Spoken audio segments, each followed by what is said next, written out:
وہ ایک ہمارے جو مرشد پاک ہیں مصباحی صاحب، وہ کہہ رہے ہیں کہ جی میں نے تو زندگی میں سوچا بھی نہیں تھا کہ ہمارے بزرگوں کو کوئی برا کہے گا.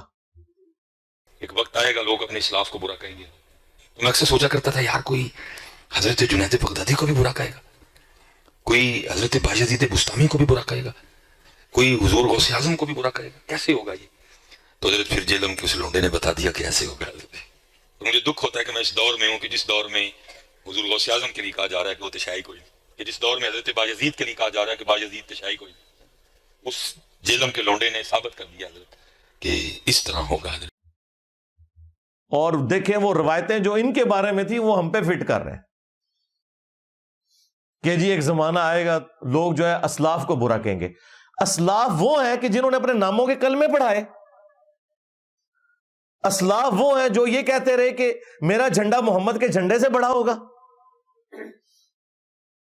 اسلاف وہ ہیں جو رسول اللہ کے اوپر ایک صحابی کی بیوی کے اوپر عاشق ہو جانے کی تہمت لگائے.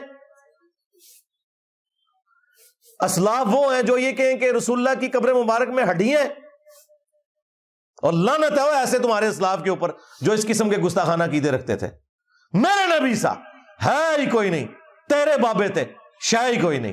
کتابیں تم لوگ چھاپ رہے ہو، مناظرے کر رہے ہو. غدار ہیں یہ لوگ، یہ تو درمیانے لوگ ہیں. اسلاف میں بتاتا ہوں کون ہے.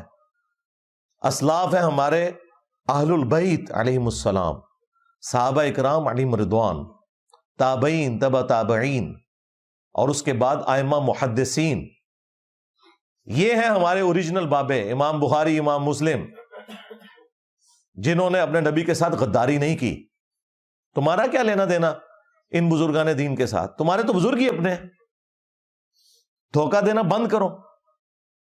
تو بھائی جو لوگ رسول اللہ کے ساتھ غداری کریں گے تو اللہ تعالیٰ نے تو بدلہ لینا ہے.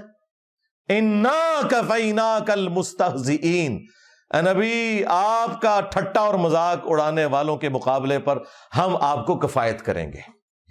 ہاں یہ اللہ کا وعدہ تھا، اور دیکھیں اللہ تعالیٰ نے اپنا وعدہ کیسا پورا کیا. 1200 سال میں انہوں نے جتنی عزت اویل کی تھی نا،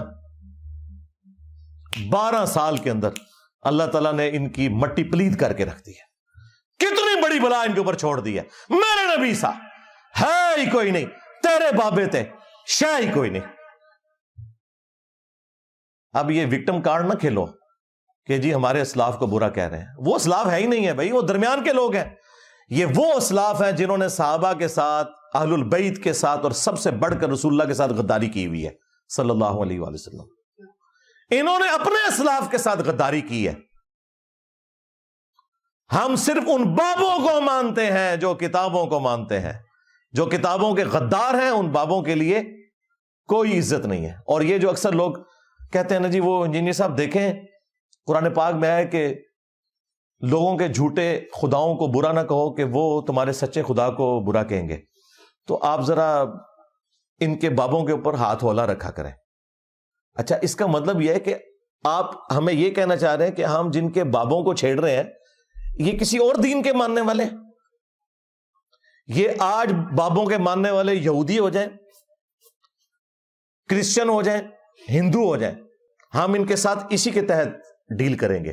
وَلَا تَسُبُّوا الَّذِينَ يَدْعُونَ مِن دُونِ اللَّهِ فَيَسُبُّوا اللَّهَ عَدْوًا بِغَيْرِ عِلْمٍ، کہ لوگوں کے جھوٹے خداؤں کو برا مت کہو.